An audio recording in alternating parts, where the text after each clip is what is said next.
তো লাস্ট ক্লাসে আমরা নেটওয়ার্কিং স্টার্ট করেছিলাম, সেখানে বেসিক কিছু জিনিস পড়েছিলাম।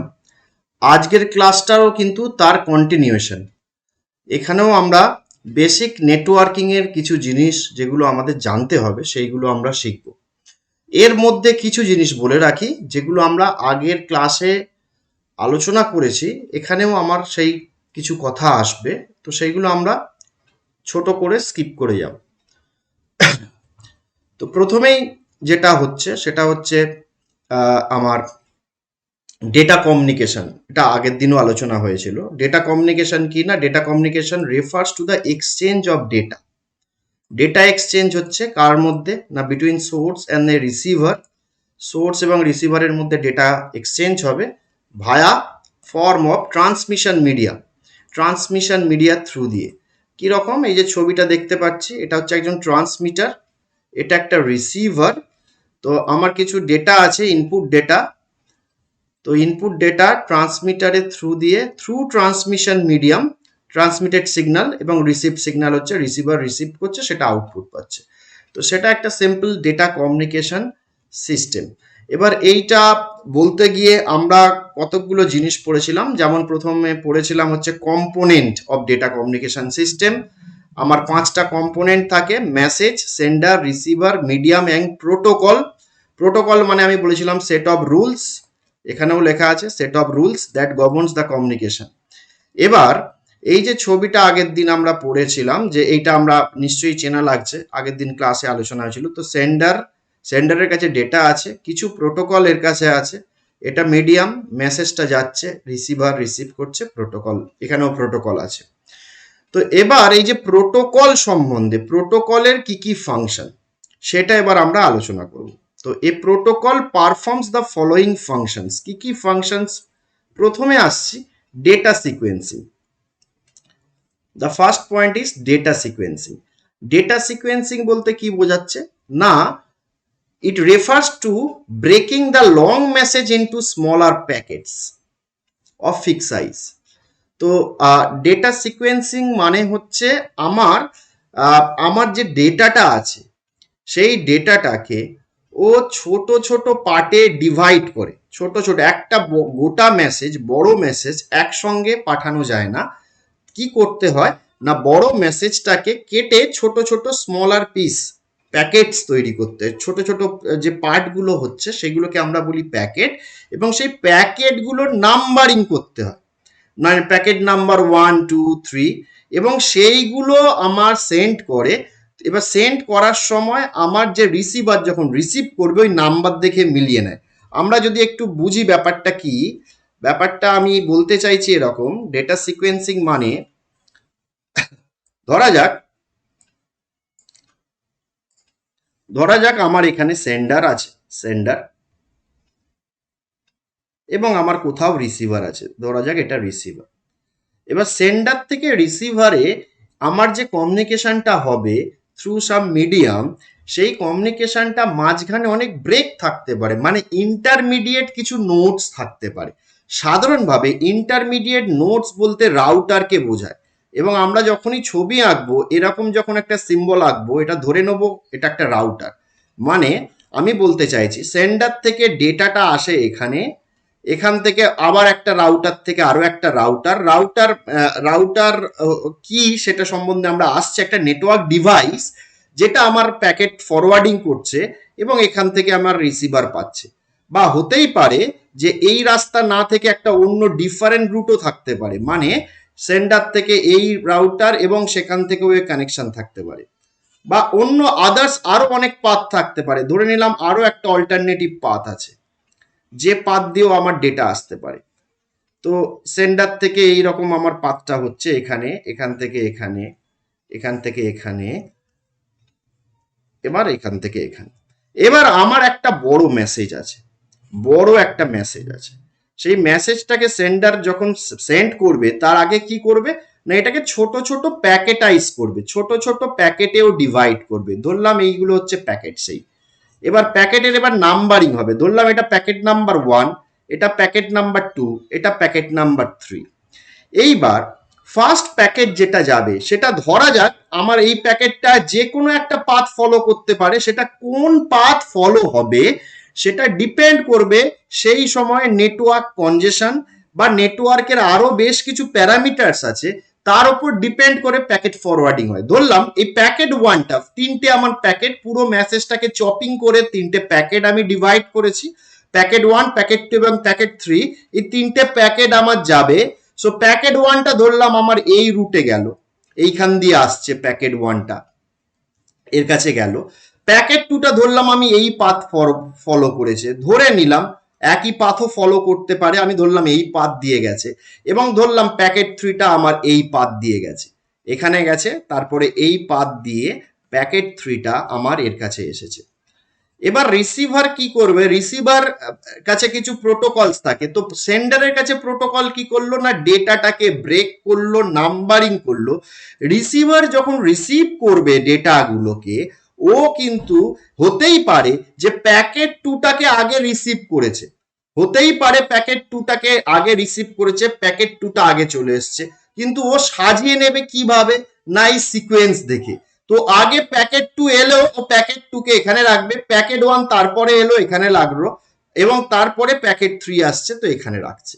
তো আমার প্রোটোকলের একটা ফাংশন হচ্ছে data sequencing, this is called data sequencing. এবার আমরা যদি একটু পড়ে নিই ব্যাপারটা কি বলেছে এখানে। ডেটা সিকোয়েন্সিং, একটু বোর্ডটা মুছে দিই।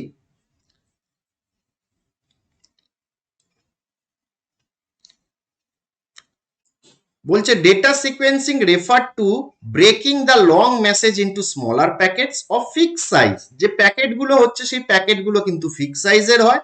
Data sequencing rule define the method of numbering the packets to detect loss or duplication of packet and to correctly identify packet which belongs to the same message. তো ডেটা সিকোয়েন্সিং এর ব্যাপারটা হচ্ছে এইটা। Data routing মানে হচ্ছে এই যে আমি একটু আগে যে ছবিটা আঁকলাম, যে একটা মেসেজের ডিফারেন্ট প্যাকেট ডিফারেন্ট পাথ দিয়ে ডেস্টিনেশনের মধ্যে যাচ্ছে, this is call routing. Routing মানে হচ্ছে আমার কোনো একটা প্যাকেটকে বা কোনো মেসেজকে বা কোনো ডেটাকে কোনো একটা এফিসিয়েন্ট পাথ দিয়ে সেটাকে চ্যানেলাইজ করা, ফরওয়ার্ড করা। তো সেটা কার ওপর ডিপেন্ড করবে, সেটা ডিপেন্ড করবে কারেন্ট কন্ডিশনে আমার যে সমস্ত অ্যাভেলেবেল পাথ আছে সেই পাথগুলোর মধ্যে যেটা বেস্ট পাথ হবে সেই পাথ দিয়ে আমার ডেটাটাকে ফরওয়ার্ড করা। যেরকম ভাবে আমরা আমরা অনেকেই গুগল ম্যাপ বা গুগল ড্রাইভ ইউজ করি। গুগল ম্যাপ যেটা আমরা বলছি, যে আমি একটা কোথাও যাব, তো আমি এই আমার কারেন্ট পজিশন থেকে ডেস্টিনেশন পর্যন্ত আমি যেই সার্চ করব আমাকে ডিফারেন্ট পাথ দেখিয়ে দেয়, এবং তার মধ্যে বলে দেয়, ও কিন্তু সাজেস্ট করে যেটা বেস্ট পাথ হয়, মানে যেটাতে ডিলে কম, যেটা দিয়ে আমি তাড়াতাড়ি পৌঁছাবো। তো রাউটার কিন্তু এই কাজটাই করে। রাউটিং মানে হচ্ছে, রাউটিং অ্যাকচুয়ালি রাউটারের ফাংশন। রাউটিং হচ্ছে আমার যে পাথ দিয়ে ডেটাটা আমার মোস্ট কুইকলি যাবে সেই পাথটাকেও চুজ করে, এবং এটাকে বলে রাউটিং, এবং রাউটিং এর জন্য একটা প্রোটোকল ইউজ হয়। Then comes data formatting. Data formatting মানে হচ্ছে আমার একটা যে ডেটাটাকে যে আমরা চপিং করে প্যাকেট বানাচ্ছি, সেই প্যাকেটের মধ্যে, প্যাকেটটা একটা স্পেসিফিক ফরম্যাটে থাকে, সেই ফরম্যাটের মধ্যে কি কি থাকে, মানে আমি যদি বলি এটা একটা ডেটা প্যাকেট, আমি যদি বলি এটা একটা ডেটা প্যাকেট, তো ডেটা প্যাকেটের মধ্যে সোর্স অ্যাড্রেস থাকবে, কার থেকে প্যাকেটটা আসছে, ডেস্টিনেশন অ্যাড্রেস থাকবে, কার কাছে প্যাকেটটা যাবে, আমার কিছু কন্ট্রোল ইনফরমেশন থাকবে, আরো আরো অনেক কিছু থাকবে, এবং আলটিমেটলি ডেটাটাও আমার কিন্তু এর মধ্যে লেখা থাকবে, মানে প্যাকেটের মধ্যে যেইটুকুনি পার্ট, ডেটার যে পার্টটা আছে। তো এই ডেটার ফরম্যাটটা কি হবে, মানে প্যাকেটের ফরম্যাটটা কি হবে, সেটাও আমার প্রোটোকল ঠিক করে দেবে। ওকে, নেক্সট কামস ফ্লো কন্ট্রোল এবং এরার কন্ট্রোল, এই দুটো কিন্তু ইম্পর্টেন্ট। ফ্লো কন্ট্রোল এবং এরার কন্ট্রোল আমরা এই টার্মসগুলোর পরেও পাবো, বেশ কিছু জায়গায় আসবে। ফ্লো কন্ট্রোল মানে হচ্ছে a communication protocol also prevents fast sender from overwhelming a slow receiver. ব্যাপারটা কি না, আমার দুজন কমিউনিকেট করছে, একটা সেন্ডার একটা রিসিভার। তো আমাদের সাধারণভাবে কি থাকে, সেন্ডারের থেকে যখন রিসিভারের কাছে ডেটা যায়, সেন্ডার যখন ডেটাগুলো সেন্ড করে, সেন্ডারের কাছে একটা বাফার থাকে। বাফার মানে মেমোরি। সেই মেমোরিতে ডেটাটাকে আগে রাখে এবং এই মেমোরি থেকেও সেন্ড করে, এটা কমিউনিকেশন লিঙ্ক, এখান থেকে সেন্ড করে। সিমিলারলি রিসিভার রিসিভ করার পরে রিসিভারের কাছেও একটা বাফার থাকে, সেই বাফারের মধ্যে যেগুলো রিসিভ করছে সেগুলো লিখতে থাকে। ওকে, তো এবারে আমি যেটা বলছি ফ্লো কন্ট্রোল, আমার এরম তো হতেই পারে যে সেন্ডার অনেক প্রসেসিং অনেক ফাস্ট করে, মানে অনেক তাড়াতাড়ি ডেটা সেন্ড করে, হোয়ারাস রিসিভার হচ্ছে একটু স্লো, এবং স্লো হওয়ার জন্য ও অত তাড়াতাড়ি ফাস্ট ও ডেটাগুলোকে রিড করতে পারছে না। যার ফলে কি হবে না, আমার প্যাকেট আমার ডিসকার্ড হয়ে যাবে, প্যাকেট লস হয়ে যাবে, কিছু প্যাকেট আমি সেগুলো রিসিভ করতে পারবো না, বা উল্টোটাও হতে পারে, সেন্ডার ভীষণ slow but receiver heavy fast. তো ও কি করবে, ওয়েট করতে থাকবে। তো এই দুজনের মধ্যে সিঙ্ক্রোনাইজড করার জন্য আমাকে কি করতে হয়, ফ্লো কন্ট্রোল করতে হয়। ফ্লো কন্ট্রোল হচ্ছে একটা টেকনিক যেটা কোনো প্রোটোকল করে, বিভিন্ন প্রোটোকল আছে, এগুলো আমরা পড়বো কোন প্রোটোকল এই কাজটা করে। প্রোটোকলের আবার বিভিন্ন রকম প্রোটোকল, বিভিন্ন টাইপ, বিভিন্ন নামের প্রোটোকল আছে যাদের বিভিন্ন রকম কাজ। তাদের মধ্যে কিছু প্রোটোকল আছে যারা কিনা ফ্লো কন্ট্রোলের কাজ করে, তো সেইগুলো আমরা ভবিষ্যতে পড়বো।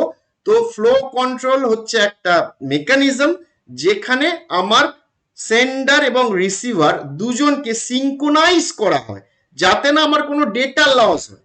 সাধারণভাবে এগুলো নর্মাল, আমি যদি এক্সাম্পল, নিশ্চয়ই আমি যেরকম ভাবে বললাম নিশ্চয়ই আশা করি বোঝা গেছে। And then comes error control. Error control মানেটা কি না, আমার যখন ডেটা আমার যাচ্ছে কমিউনিকেশন লিঙ্কের মধ্যে দিয়ে, তখন কিছু এক্সটার্নাল নয়েজ আমার ডেটাকে কোরাপ্ট করতে পারে। ডেটাকে কোরাপ্ট করা মানে হচ্ছে সেন্ডার যে ডেটাটা সেন্ড করলো সেই ডেটাটাই এক্স্যাক্টলি রিসিভার পেলো না, অন্য কিছু পেলো। তার মানে কি না, তার মানে ডেটার মধ্যে যেটা আমি রিসিভ করলাম তার মধ্যে কিছু এরার এলো। যদি এরার আসে তখন কি করা হবে, তার জন্য দুটো টেকনিক আছে। একটা টেকনিককে বলা হয় এরার কারেকশন টেকনিক, আর একটা টেকনিককে বলা হয় error detection technique. In case of error detection, আমার শুধু এরারটা ডিটেক্টই করে, রিসিভার ডেটাটাকে রিসিভ করার পরে একটা টেকনিক হচ্ছে এরার ডিটেকশন টেকনিক। সেই টেকনিকে কি করবে, রিসিভার রিসিভ করার পরে ডেটাটা রিসিভ করলো, রিসিভ করার পরে আমার এরার চেকিং করবে, রিসিভ করলো এরার, তারপরে আমার এরার চেকিং করবে। যদি কোনো এরার খুঁজে পায় তাহলে সেটা আবার সেন্ডারকে জানাবে, সেন্ডারকে বলবে যে আমার ডেটা, তোমার ডেটাতে এরার আছে, তুমি রিসেন্ড করো। অথবা এটা হচ্ছে এরার ডিটেকশন টেকনিক, যে শুধু ডিটেক্ট করে রিসিভার কোনো এরার আছে কিনা। আর in case of error correction technique, receiver receive করার পরে এরারটাকে কারেক্ট করে নেয়, আর সেন্ডারকে বলে না যে তুমি আবার রিসেন্ড করো, আমার ডেটাটা রিসিভ করার পরে সেটাকেই ও কারেক্ট করে নেয়। তো এই যে এরার কন্ট্রোল কিন্তু প্রোটোকলের কাজ। So this rules are design to detect error in a message and to ensure transmission of correct messages. The most common method is to retransmit erroneous message. Retransmit মানে আবার রিসেন্ড করতে বলা হচ্ছে। In such case, a block having error is discarded by the receiver and is retransmitted by the sender. যদি এরম কিছু হয় তাহলে সেটা ডিসকার্ড করে, রিসিভ করার পরে রিসিভার ডিসকার্ড করে দেয়, মুছে দেয়, এবং সেটা আবার নতুন করে ট্রান্সমিশন করা হয়। তো error control, error flow control গেল। Next comes precedence and order of transmission. Precedence and order of transmission মানে এই রুলগুলো কি বলে, প্রোটোকলের এই রুলগুলো বলে that all nodes get a chance to use the communication line. সাধারণভাবে দেখা যায় যে আমাদের কমিউনিকেশন, যদি আমরা সেই আগের দিন যেটা বাসের কথা বলছিলাম সেটাই যদি ভাবি, যে একটা আমার মাঝখানের লাইন, সেখানে অনেক নোডস আমার কানেক্টেড, এবং প্রত্যেকে এই বাসটা ইউজ করছে। তো এবারে যদি এরকম হয় যে কোনো একটা নোড সেই শুধু ডেটা ট্রান্সমিশন করতে থাকছে, অন্য কোনো একটা নোড ওয়েট করেই আছে, তার চান্সই পাচ্ছে না। তো সেটা যাতে না হয়, আমার যেন প্রত্যেকটা নোড যারা কিনা কমিউনিকেশন লাইনটাকে ইউজ করতে চাইছে, কমিউনিকেশন লাইনটা কেন ইউজ করবে, ডেটা ট্রান্সমিশন করার জন্য কমিউনিকেশন লাইনটা চাই, তো সবাই যেন চান্স পায় এবং তাদের মধ্যে যেন প্রায়োরিটি থাকে এবং সেই প্রায়োরিটির বেসিসে যেন প্রত্যেকে ডেটা কমিউনিকেট করার সুযোগ পায়, সেই জিনিসটা এনশিওর করে হচ্ছে protocol by using precedence and order of transmission.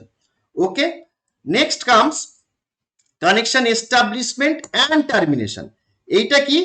Connection establishment and termination, এটা একটা রুল। আমি যেরকম, যদি আমি এরকম বলি যে সাধারণভাবে কিরকম দেখা যায় না, আমার এটা সেন্ডার সাইড, এটা receiver side, sender side and receiver side. তো প্রথমে সেন্ডারের কাছে যদি কোনো ডেটা থাকে যেটা সেন্ড করবে মেসেজ একটা, তা প্রথমে সেন্ডার কি করবে না, সেন্ডার একটা রিসিভারকে মেসেজ পাঠাবে যে আমি এই একটা মেসেজ কমিউনিকেট করতে চাই, এবং তার এগেনস্টে এ একটা অ্যাকনলেজমেন্ট মেসেজ দেবে যে ওকে বা ওয়েট, কিছু একটা বললো okay, I want to send a message, এ কমিউনিকেট করবে okay, and there come session establishment. এরপরে যেটা হবে, এদের দুজনের মধ্যে একটা ডেডিকেটেড লিঙ্ক তৈরি হবে এবং এটাকে আমরা বলছি যে আমার এই যে যেটা বললাম, যে এখানে যেটা বললো যে connection establishment, connection establishment and termination. তো এস্টাবলিশমেন্ট হলো এইখানে, কানেকশন এস্টাবলিশমেন্ট হলো, এবং এর পরে ডেটাগুলো পরপর সেন্ড করা হবে, মানে যে প্যাকেটস গুলো আছে সেইগুলো সেন্ড হবে, and after all data are send, আমার তারপরে আসবে কানেকশন টার্মিনেশন। এখানে আমার টার্মিনেশন হবে, টার্মিনেশন। তো প্রথমে কানেকশন এস্টাবলিশমেন্ট হলো, এটা হচ্ছে এস্টাবলিশমেন্ট হলো, অ্যান্ড তারপরে ডেটা ট্রান্সমিশন হলো, অ্যান্ড তারপরে টার্মিনেশন হয়ে গেল। তো ফার্স্ট এইখানে আমার এই জিনিসটাকে বলা হয় সিঙ্ক্রোনাইজেশন, এটাকে বলা হয় সিঙ্ক্রোনাইজেশন। ঠিক আছে, প্রথমে সিঙ্ক্রোনাইজেশন হবে, তারপরে সেশন এস্টাবলিশমেন্ট হবে, তারপরে ডেটা ট্রান্সমিশন হবে, অ্যান্ড তারপরে আমার সেশন টার্মিনেশন হয়ে যাবে। তো এই যে এস্টাবলিশমেন্ট এবং টার্মিনেশন, এটাকে সেশন না বলে এখানে কানেকশন বলা হচ্ছে। তো কানেকশন এস্টাবলিশমেন্ট এবং কানেকশন টার্মিনেশন, এটাও কিন্তু প্রোটোকলের কাজ এবং প্রোটোকল সেই কাজটা করে থাকে। ওকে, সো আমরা প্রোটোকলের কাজ পড়ছি, অনেকগুলো কাজ পড়ে ফেলেছি। তো বোঝা যাচ্ছে নিশ্চয়ই প্রোটোকল মানে সেট অফ রুলস, যে রুলসের থ্রু দিয়ে আমার ডেটা যাবে, সেই রুলস গুলো হচ্ছে এইগুলো, বিভিন্ন রকম, এক একটা প্রোটোকল এক এক রকম কাজ করে। And here comes data security, বোঝাই যাচ্ছে ডেটাকে সিকিউর করতে, যাতে না ডেটা আমার কোনোভাবেই অন্য কোথায় অন্য কেউ কাজে না লাগাতে পারে, যাতে আনঅথরাইজড অ্যাক্সেস যাতে না হয়, তার জন্য কিছু ডেটা সিকিউরিটি যেটা প্রোটোকল এনশিওর করে। আর লগ ইনফরমেশন মানে হচ্ছে যে ইনফরমেশন গুলো, যা যা কাজ চলছে, যা যা হলো, সেইগুলোকে কোথাও লিখে রাখা, যে এর পরে এই কাজটা হয়েছে, তারপরে এই কাজটা হয়েছে, সেইগুলোকে মেনটেন করে রাখা, সো দ্যাট ভবিষ্যতে যখন কিছু প্রয়োজন হবে তখন ওই লগবুক খুলে বা ওই লগটা দেখে বোঝা যেতে পারে যে আমার এই কাজ হয়েছিল। তো কোন কোন পয়েন্টে কি কি কাজ হয়েছিল তার একটা রিপোর্ট তৈরি করে রাখা, লগ মেনটেন করে রাখা, সেটাও একটা প্রোটোকলের কাজের মধ্যে পড়ছে। তো আমরা পড়লাম প্রোটোকলের কি কি ফাংশন। আগের দিন আমরা এই 5 কম্পোনেন্টস পড়েছিলাম, সেখানে প্রোটোকলের জাস্ট একটা লাইন বলেছিলাম, protocol is a set of rules. তো সেট অফ রুলস এর মধ্যে এত রকম রুলস আছে, এত রকম কাজ করে, এবং এই প্রোটোকল পুরো সিলেবাস জুড়ে প্রোটোকলসই আমাদের পড়তে হবে, বিভিন্ন রকম প্রোটোকলস আছে, সেইগুলো আমাদের জানতে হবে। Next, the effectiveness depends on the fundamental characteristics of data communication. আমার ডেটা কমিউনিকেশনের কোনো একটা ডেটা কমিউনিকেশন এফেক্টিভ কতটা হয়েছে, ঠিকঠাক কতটা হয়েছে, চারটে ফান্ডামেন্টাল ক্যারেক্টারিস্টিক্সের ওপরে ডিপেন্ড করে, এইগুলো আমাকে বুঝতে হবে। যে আমি কি বললাম, বলছি যে আমার একটা ডেটা ট্রান্সমিশন আমি করলাম, কিন্তু সেই ডেটাটা যেটা ট্রান্সমিশন হলো সেইটা কতটা এফেক্টিভলি রিসিভার রিসিভ করেছে বা রিসিভার রিসিভ করতে পারলো, কত পার্সেন্ট পারলো, পুরোটা গেল কি গেল না, সেই জিনিসগুলো চারটে ফান্ডামেন্টাল ক্যারেক্টারিস্টিক্স আছে। সেই চারটে ফান্ডামেন্টাল ক্যারেক্টারিস্টিক্স এর নাম হচ্ছে delivery, accuracy, timeliness and jitter. এই চারটে জিনিস আমাকে একটু বুঝে নিতে হবে। কি জিনিস? প্রথম কথা, ডেলিভারি। ডেলিভারি মানে কি না, data must be deliver in the correct order with the correct destination. Obviously আমি যে ডেটাটা সেন্ড করেছি সেটা প্যাকেটাইজ করেছি, ছোট ছোট পার্টে ভাগ করেছি, ভাগ করে আমি পাঠিয়েছি, কারেক্ট অর্ডারে যেন রিসিভার রিসিভ করে। নট অনলি দ্যাট, আমি যাকে পাঠিয়েছি সেই কারেক্ট ডেস্টিনেশনেই যেন আমার ডেটাটা যায়। তো এটা গেল delivery. Accuracy, data must be deliver accurately, যাতে না কোনো রকম এরার হয়, যাতে না কোনো এরার থাকে, আমার এরার ফ্রি ভাবে ডেটাটা যেতে হবে। তো ডেলিভারি ঠিকঠাক হতে হবে, অ্যাকুরেসি থাকতে হবে, টাইমলিনেস। টাইমলিনেস মানে হচ্ছে the data must be deliver in a timely manner. Late delivery data are useless. আমি আজকে একটা ডেটা পাঠালে যে ডেটাটা আমার আর্জেন্ট ডেটা, যেটা এখনই আমার দরকার, সেটা যদি আমার 5 মাস পরে গিয়ে পৌঁছায় তখন সেই ডেটাটা ইউজলেস। আমি হোয়াটসঅ্যাপে একটা মেসেজ পাঠালাম, কোনো একটা আর্জেন্ট মেসেজ, সেটা যদি ডেলিভার হতেই যদি আমার 1 মাস টাইম লাগে, তাহলে তো আমার ডেটাটা কোনো ইউজলেস হয়ে গেল। সো টাইমলিনেস মানে আমার ইন টাইম আমার ডেটা যেন ডেলিভারি হয়। আর একটা মোস্ট ইম্পর্টেন্ট পয়েন্ট হচ্ছে জিটার। জিটার হচ্ছে this is the uneven delay in packet arrival time that cause uneven quality. এইবার এই ব্যাপারটা কি আনইভেন ডিলে, এইটা মানেটা কি? আমি ঠিক ব্যাপারটা বোঝাতে গেলে আনইভেন ডিলে এটা জিনিসটা কি আমি বোঝাই, একটা আমি এক্সাম্পল দিয়ে বোঝাই। ধরা যাক যে আমি একটা লাইভ স্ট্রিমিং এ খেলা দেখছি।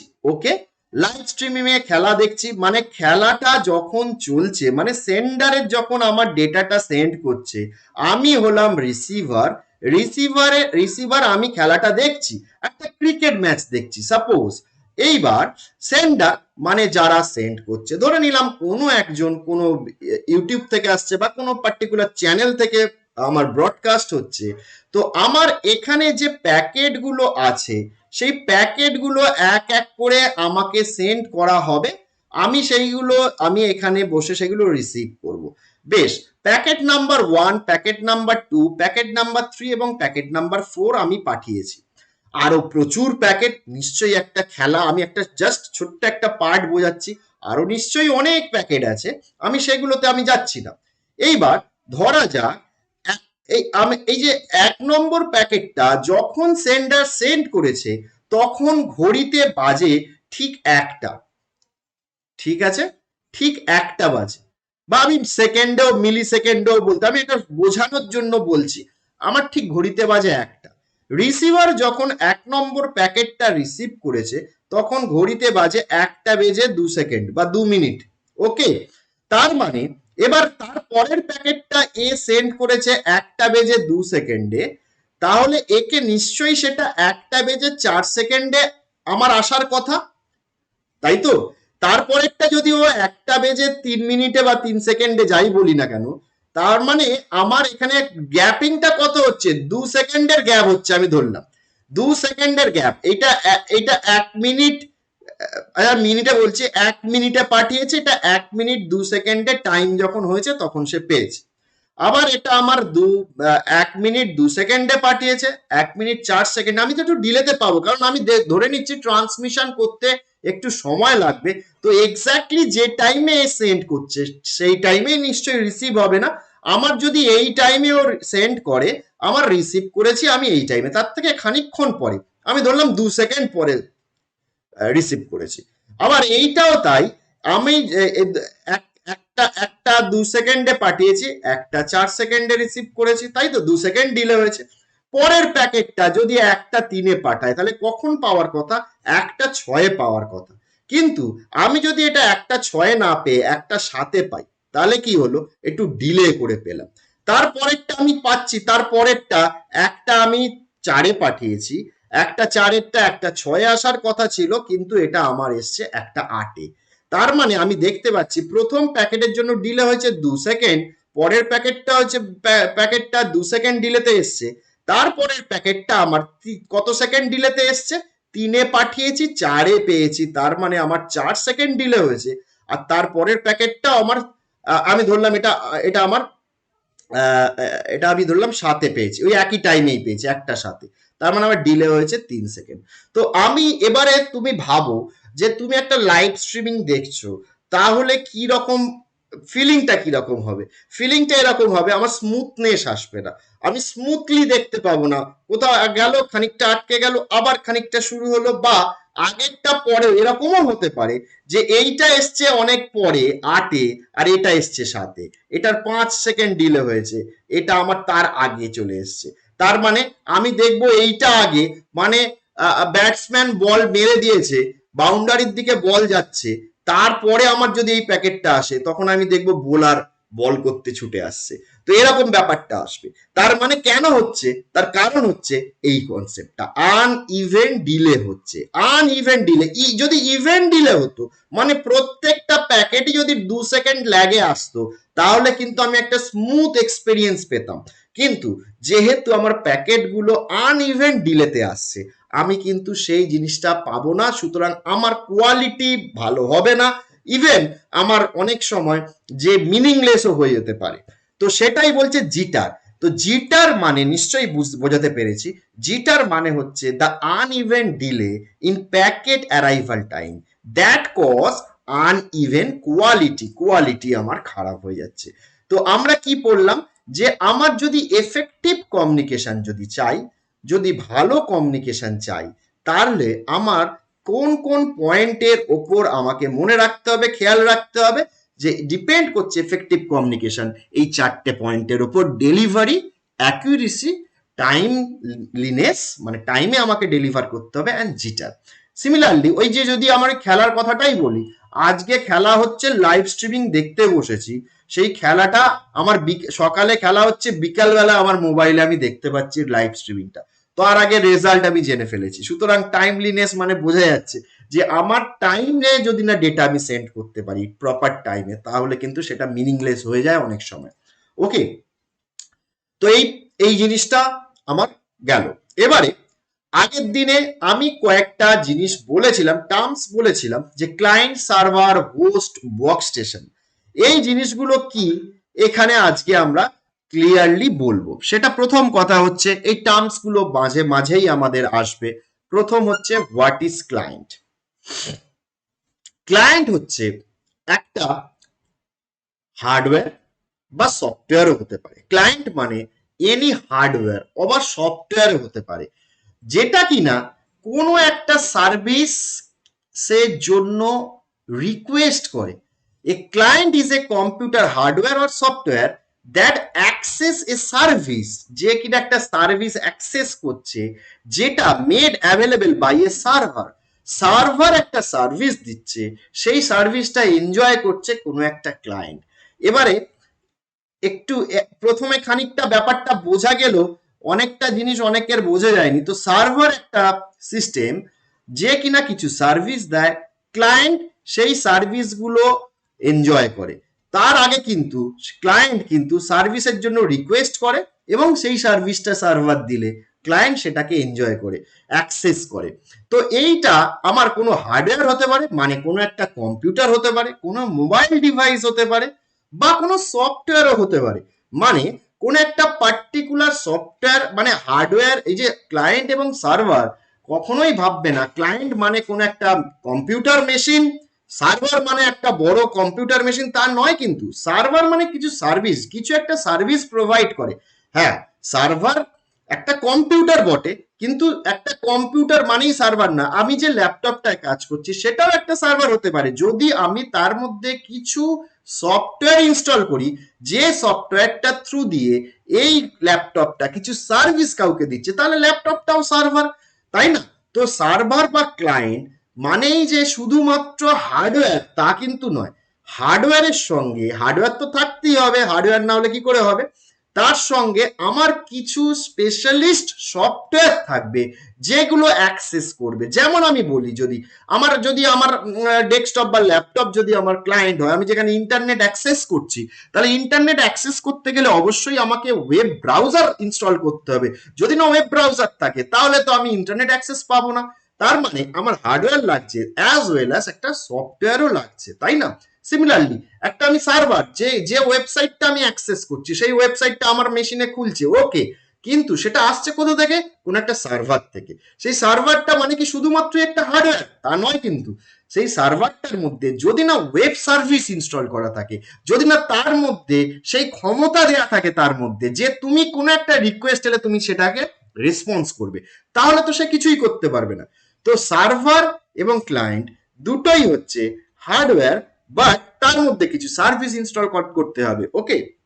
এবার অনেক সময় কি হয়, একই মেশিনে সার্ভার ক্লায়েন্ট হয়, মানে আমি এই যে ল্যাপটপ, এই মেশিনটাকেই সার্ভার করতে পারি, এই মেশিনটাকেই ক্লায়েন্ট করতে পারি। তখন হার্ডওয়্যার কিন্তু একটাই, আমার ল্যাপটপে যা হার্ডওয়্যার আছে সেইগুলোই ইউজ হচ্ছে, বাট সেটাতে সার্ভারও চলছে অ্যাজ ওয়েল অ্যাজ ক্লায়েন্ট চলছে। তো তখন কিন্তু ক্লায়েন্ট মানে তখন কিন্তু আর হার্ডওয়্যার নয়, তখন ক্লায়েন্টটা হচ্ছে একটা সফটওয়্যার, ওকে। তো যাই হোক, তো ক্লায়েন্ট এবং সার্ভার সম্বন্ধে পড়লাম। তো আমাদের প্র্যাকটিক্যালে ক্লায়েন্ট সার্ভার তো আমাদের করতে হয়, যদি ল্যাব হয় নিশ্চয়ই সেখানে ক্লায়েন্ট সার্ভার আমরা বানাবো, সার্ভার বানাবো, কনফিগার করবো সার্ভারকে। তো server is a physical computer dedicated to run services to serve the need of other computers, okay, নিশ্চয়ই বোঝা গেছে। এবারে আমি আসছি হোস্ট অ্যান্ড ওয়ার্ক স্টেশন।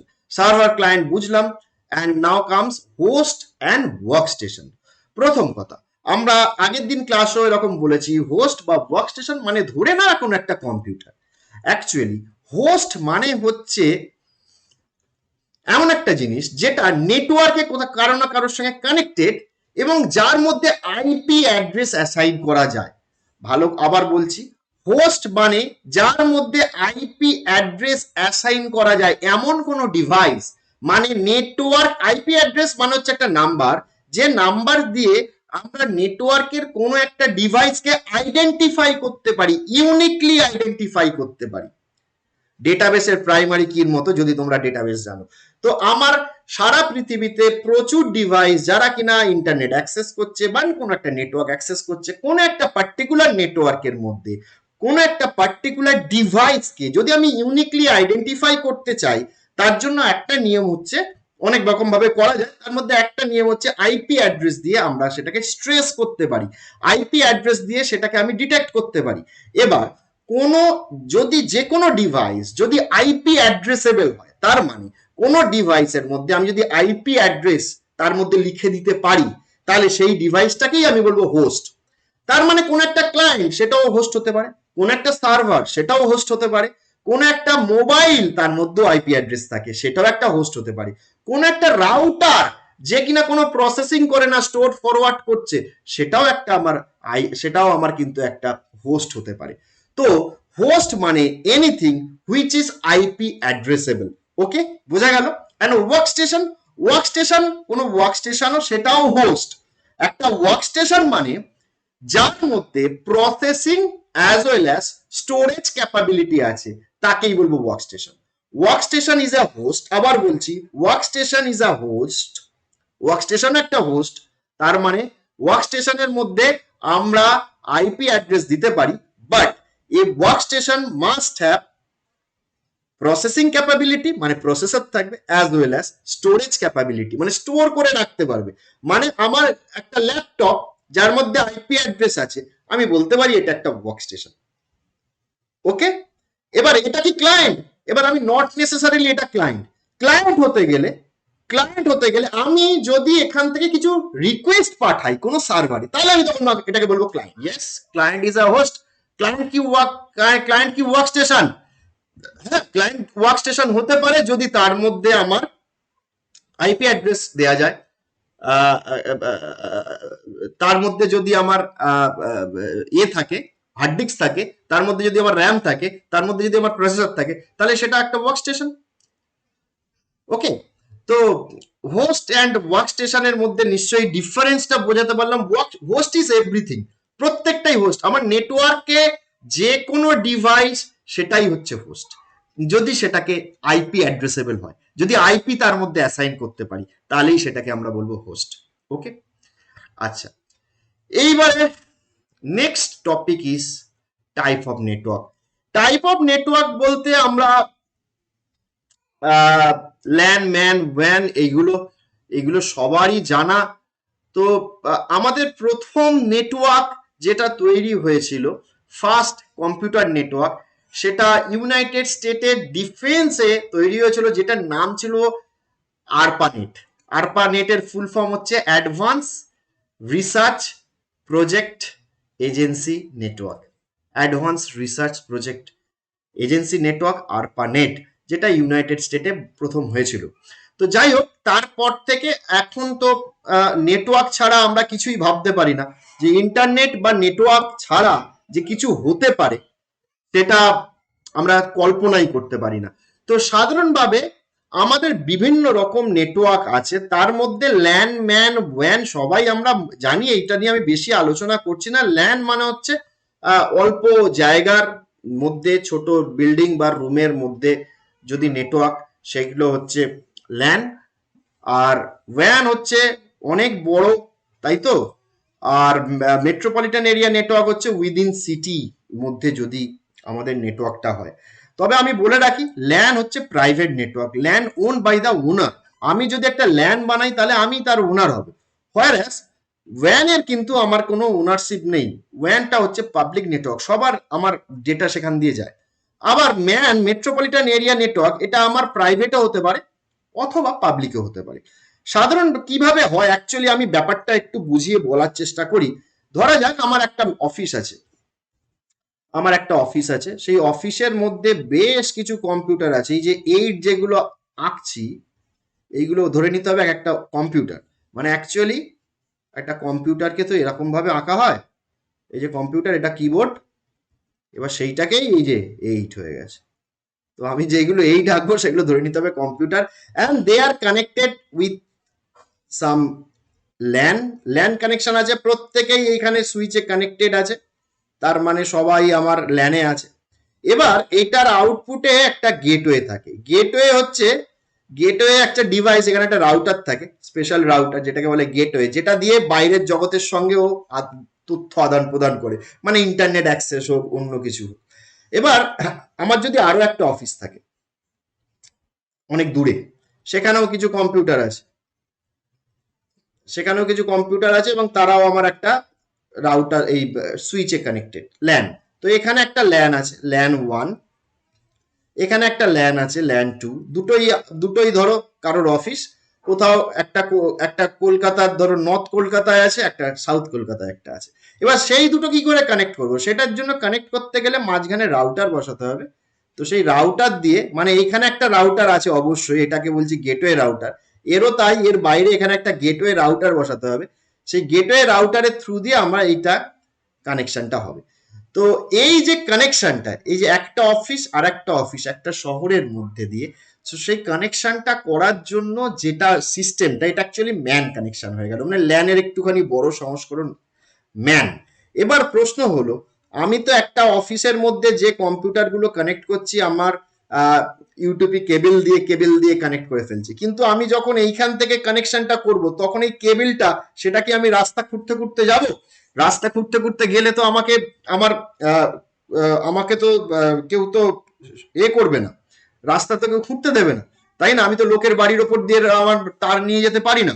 তো তখন কি ব্যাপারটা কি আছে না, এখানে কিছু আইএসপি আছে, আইএসপি বলা হয়, internet service provider, like BSNL, Reliance. এরা অলরেডি কিছু ওয়্যার এরকম মাটির তলা দিয়ে, ফাইবার অপটিক্স তারা কিন্তু পেতে রেখে দিয়েছে, ঠিক আছে। এবারে আমি যদি চাই যে আমি দুটো অফিসকে কানেক্ট করব, তাহলে আমি নিজে এরকম তার বেছাবো না, সেটা বেছাতে গেলে অনেক কষ্ট অনেক বেশি পড়ে যাবে। নট অনলি দ্যাট, আমার সেটা ফিজিবলও নয়। আমি রাস্তা করে কখনোই ওই পারমিশন নিতে নিতে আমার প্রচুর খরচ হয়ে যাবে। আমি কি করব, আমি যদি ওনার হই অফিসের, আমার দুটো অফিসকে কানেক্ট করব, আমি আইএসপির কাছে অ্যাপ্রোচ করব, আইএসপি কে বলবো যে আমাকে একটা ব্যান্ডউইথ দেয়া হোক, তোমার যে এখানে তার আছে সেখান থেকে আমি এই কানেক্ট করব। তো ওদের যে অ্যাভেলেবেল ফাইবার অপটিক্স যেগুলো কিনা মাটির তলা দিয়ে অলরেডি করা আছে, সেখান থেকে আমাকে একটা ব্যান্ডউইথ দেবে। ব্যান্ডউইথ মানে আমার পুরো চ্যানেলটা ইউজ করতে দেবে না, আমাকে তার মধ্যে থেকে একটা ছোট্ট জিনিস নেবে, তার জন্য ইয়ারলি আমার যে তার মধ্যে দিয়ে আমার ডেটাগুলো যাবে, এবং তার জন্য ইয়ারলি আমাকে একটা চার্জ দিতে হয়। তো আহ, এইটা গেল আমার ম্যানের কথা।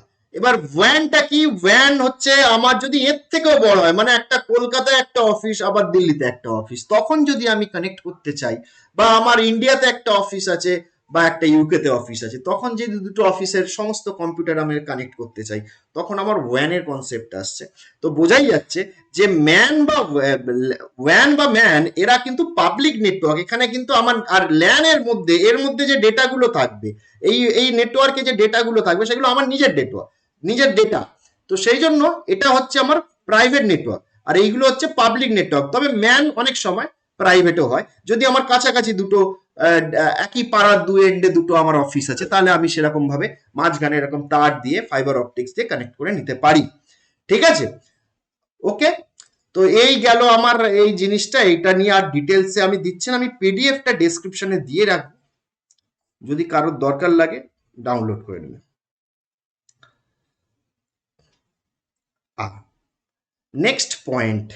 নেক্সট পয়েন্ট হচ্ছে আমাকে দু একটা জিনিস আরো জানতে হবে, কিছু টার্মস। প্রথম কথা হচ্ছে, ঠিক আছে, টাইম আছে। ফার্স্ট হচ্ছে এই তিনটে টার্ম পড়বো: peer to peer, client server and distributed system. Client server system আমরা অলরেডি জেনে গেছি ব্যাপারটা কি। ডিস্ট্রিবিউটেড সিস্টেম পড়বো, ডিস্ট্রিবিউটেড কম্পিউটার এবং peer to peer. Peer to peer মানে হচ্ছে, আমার এই ছবিটা দেখে বোঝা যায়, ক্লায়েন্ট সার্ভার মানে হচ্ছে কোন একজন ডেডিকেটেড সার্ভার থাকবে যে আমার সমস্ত যা আমার রিকোয়ারমেন্ট সেইগুলো ফুলফিল করবে। বাট পিয়ার টু পিয়ার মডেলে কোনো ডেডিকেটেড সার্ভার থাকে না, মানে আমরা সবাই রাজা, মানে এরা সবাই রাজা। ঠিক আছে, তো পিয়ার টু পিয়ারে বলছে without going through separate server computer, আমার কোনো স্পেসিফিক সার্ভার থাকে না, সবাই এখানে সার্ভার, সবাই ক্লায়েন্ট, বাট যে কেউ যে কাউকে ডেটা সেন্ড করতে পারে, কোনো ডেডিকেটেড সার্ভার থাকে না। যদি এরকম মডেল হয় তাহলে সেটাকে আমরা বলি পিয়ার টু পিয়ার মডেল বা পি টু পি, এই যে পি টু পি মডেল। ওকে, ক্লায়েন্ট সার্ভারে আমার সেন্ট্রাল কোনো একটা সার্ভার থাকে এবং তার মধ্যে ডেটা থাকে এবং রিসোর্স গুলোকেও পুরো ম্যানেজ করে, পুরো সিস্টেম ম্যানেজ করে। আর একটা হচ্ছে ডিস্ট্রিবিউটেড কম্পিউটিং।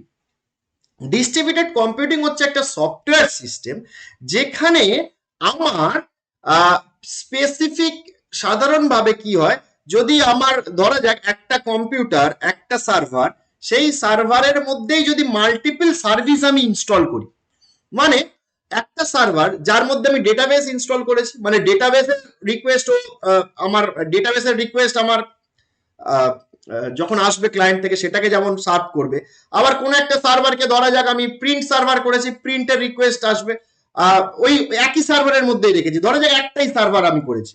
আমি বলতে চাইছি যে আমি একটা যদি মেশিন রাখি, সার্ভার মেশিন, একটাই সার্ভার মেশিন, যার মধ্যে যত রকমের সার্ভিস আছে, সমস্ত সার্ভিস যদি আমি এটার মধ্যে ইনস্টল করি, আমি এটাকে ওয়েব সার্ভার বানালাম, ডেটাবেস সার্ভার বানালাম, প্রিন্ট সার্ভার বানালাম, ফাইল সার্ভার বানালাম, ইমেল সার্ভার বানালাম, সব আমি এর মধ্যে ইনস্টল করলাম, তাহলে কি হবে, এটার উপর প্রেশার অনেক বেশি থাকবে, তাই না?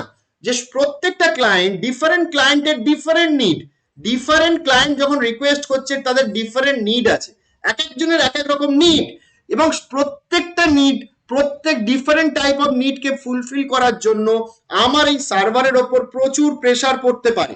তার জন্য কি করা হয়, ডিস্ট্রিবিউটেড কম্পিউটিং করা হয়। ডিস্ট্রিবিউটেড কম্পিউটিং মানে এক একটা আলাদা আলাদা তুমি সার্ভার করে দাও। এটাকে করে দিলাম ইমেল সার্ভার, এই যে ইমেল সার্ভার লেখা আছে, এটাকে করে দিলাম ফাইল সার্ভার, এর মধ্যে শুধু ফাইল রিলেটেড অপারেশনই বা রিকোয়েস্ট গুলোই ও সার্ভ করবে, অন্য কোনো রকম কিছু সার্ভ করবে না।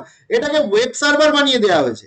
ওয়েব সার্ভার মানে যদি ওয়েবসাইট রিলেটেড কোনো আমার ওয়েবসাইট ওয়েব পেজ রিলেটেড কোনো রিকোয়েস্ট আছে সেইগুলোকেই ও সার্ভ করবে। আবার একটা প্রিন্ট সার্ভার বানানো হলো, ঠিক আছে। তো আমার ক্লাস্টার অফ সার্ভার মানে প্রচুর এরকম সার্ভার আমি আলাদা আলাদা ইনস্টল করলাম এবং they are connected via a communication link, communication network আছে এদের মধ্যে।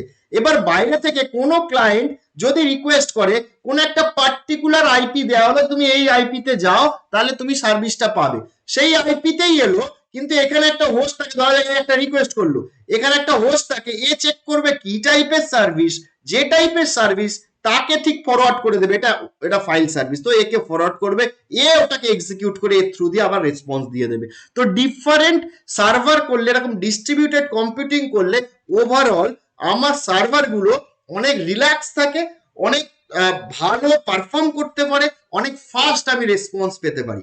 তো এই টাইপের জিনিসকে বলা হয় ডিস্ট্রিবিউটেড কম্পিউটিং। এখানে লেখাও আছে multiple component located on different machine that communicate and coordinate action in order to appear as a single coherent system to the end user. end user মনে করছে আমার একটাই সার্ভার, কিন্তু অ্যাকচুয়ালি একটা সার্ভার নেই। আমি রিকোয়েস্ট করলাম, একটা সার্ভারে গেল রিকোয়েস্টটা, সেই সার্ভারটা দেখলো যে এটা কি টাইপের রিকোয়েস্ট, তাকে আমার সেই টাইপের সার্ভারকেও ফরওয়ার্ড করে দিল শুধু আমার রিকোয়েস্টটাকে, এবার সেখান থেকে রেসপন্স হলে আবার আমি পাবো। তো এন্ড ইউজার দেখছে আমার একটাই সার্ভার, কিন্তু অ্যাকচুয়ালি সেখানে একটা সার্ভার নেই, সার্ভারগুলো ডিস্ট্রিবিউটেড আছে এবং ডিস্ট্রিবিউটেড ওয়েতে সেগুলো কাজ চলছে। বোঝা যাচ্ছে ব্যাপারটা? তো ডিস্ট্রিবিউটেড কম্পিউটিং বলা হয়। বেশ, এবার এই জিনিসগুলো আমরা আগের দিন পড়ে ফেলেছি। Simplex, half duplex, full duplex. Simplex mode মানে হচ্ছে আমার ইউনিডিরেকশনাল, হাফ ডুপ্লেক্স মানে both transmit and receive but not at the same time, half ডুপ্লেক্সের এক্সাম্পল এটা। এবং ফুল ডুপ্লেক্স হচ্ছে both station can transmit and receive simultaneously both way. বেশ, এবারে শুরু করছি serial and parallel communication.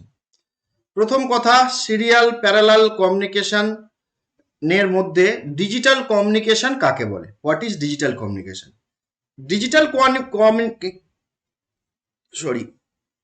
digital communication can be considered as communication happening between two or more devices in terms of bits.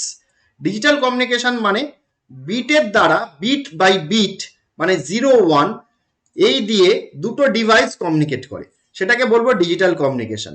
1 bit at a time of the entire data, তার মানে দুটো communication হবে, আমি দেখাচ্ছি দু রকমের কমিউনিকেশন হয়। একটাকে বলা হয় প্যারালাল কমিউনিকেশন, প্যারালাল কমিউনিকেশন এরকম হয়, আর একটাকে বলা হয় সিরিয়াল কমিউনিকেশন। তো সেই দুটো এবার পড়বো, সিরিয়াল কমিউনিকেশন এবং প্যারালাল কমিউনিকেশন। সিরিয়াল কমিউনিকেশনে কি হয় না, একটাই কমিউনিকেশন লিঙ্ক থাকে, একটাই কমিউনিকেশন লিঙ্ক থাকে এবং একটা কমিউনিকেশন লিঙ্ক দিয়েই বিট বাই বিট পাঠানো হয়। মানে সেন্ডার একটা বিট প্রথমে পাঠাবে, তারপরে সেকেন্ড বিটটা পাঠাবে, তারপরে থার্ড বিটটা পাঠাবে, তারপরে ফোর্থ বিটটা পাঠাবে, এইভাবে পরপর বিট পাঠাতে থাকবে। যদি 8 বিটের ডেটা থাকে তাহলে D0 D1 মানে আমার এইগুলো সব এক একটা বিট। আর in case of parallel transmission আমার কিন্তু নাম্বার অফ কমিউনিকেশন লিঙ্কস কিন্তু অনেক বেশি থাকে। যদি 8 বিটের ডেটা সেন্ড করতে হয় তাহলে 8খানা লিঙ্ক থাকবে এবং একটা ক্লক পালসেই আমার সব ডেটা আমার সেন্ড হয়ে যাবে। মানে আমার খুব অল্প সময়, খুব তাড়াতাড়ি আমার কিন্তু ডেটা সেন্ড হবে, কিন্তু এখানে অনেক স্লো, এটা অনেক আমার দেরি হবে। ঠিক আছে, তো আমার এখানে উপরে লেখা আছে যে আমার সিরিয়াল কমিউনিকেশনের জন্য transferring the data bit by bit sequentially needs only one line, একটাই মাত্র লাইন লাগবে এবং কস্ট কিন্তু অনেক কম, কস্ট হচ্ছে রিডিউসড কস্ট। তার মানে সিরিয়াল কমিউনিকেশনের কস্ট অনেক কম এবং স্লো এটা। প্যারালাল কমিউনিকেশনের হচ্ছে transferring the bits in a parallel fashion at a time আমার ডেটাগুলো চলে যায় এবং এটার সুবিধা হচ্ছে স্পিড। কিন্তু স্পিড হলেও আমি বলে রাখি এই দুটোর মধ্যে পপুলার কিন্তু হচ্ছে সিরিয়াল কমিউনিকেশন। তার কারণ লং ডিস্টেন্স কমিউনিকেশনের জন্য কখনোই প্যারালাল কমিউনিকেশন ইউজ করা হয় না, শর্ট ডিস্টেন্সের জন্য প্যারালাল কমিউনিকেশন হয়, সিরিয়াল কমিউনিকেশন আমার লং ডিস্টেন্সের জন্য ইউজ করা হয়। ওকে, এবারে আমরা এখান থেকে একটা কোয়েশ্চেন হয় যে why serial communication is preferred over parallel communication?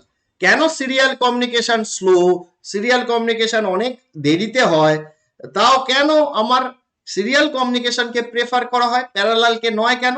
তার কারণ হচ্ছে, একটা পয়েন্ট হচ্ছে যে যেটা আমি বললাম যে লং ডিস্টেন্স কমিউনিকেশনের জন্য আমার কখনোই parallel communication is not a good solution. তার কারণ কস্ট অনেক বেশি হবে। আমার বিটসে আমার যে এগুলো যে ডেটাগুলো যাবে সেগুলোর জন্য কস্ট লাগবে। তার সঙ্গে সঙ্গে should also have a synchronous channel or a clock channel to the keep data synchronized। প্যারালালে যেটা আমি বললাম যে প্যারালালে আমার কিন্তু একটা ক্লক পালসে আমার চলে যায়, তো আমার কিন্তু দুদিকে ক্লক রাখতে হবে এবং সিঙ্কোনাসড হতে হবে, তবে আমার যাবে।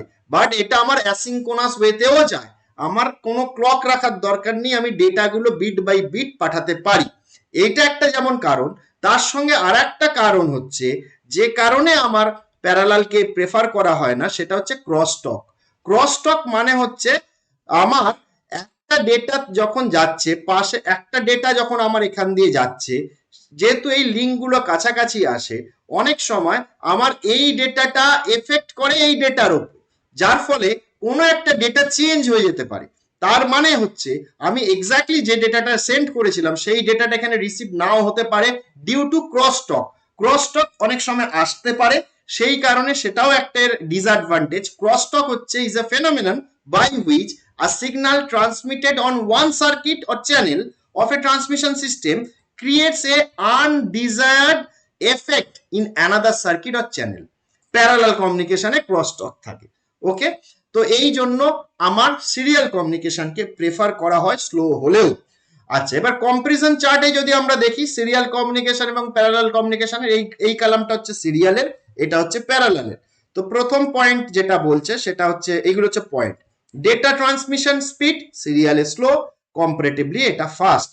আচ্ছা, number of communication link used, এখানে হচ্ছে সিঙ্গেল কমিউনিকেশন লিঙ্ক দরকার, এখানে কিন্তু আমার মাল্টিপল কমিউনিকেশন লিঙ্ক দরকার।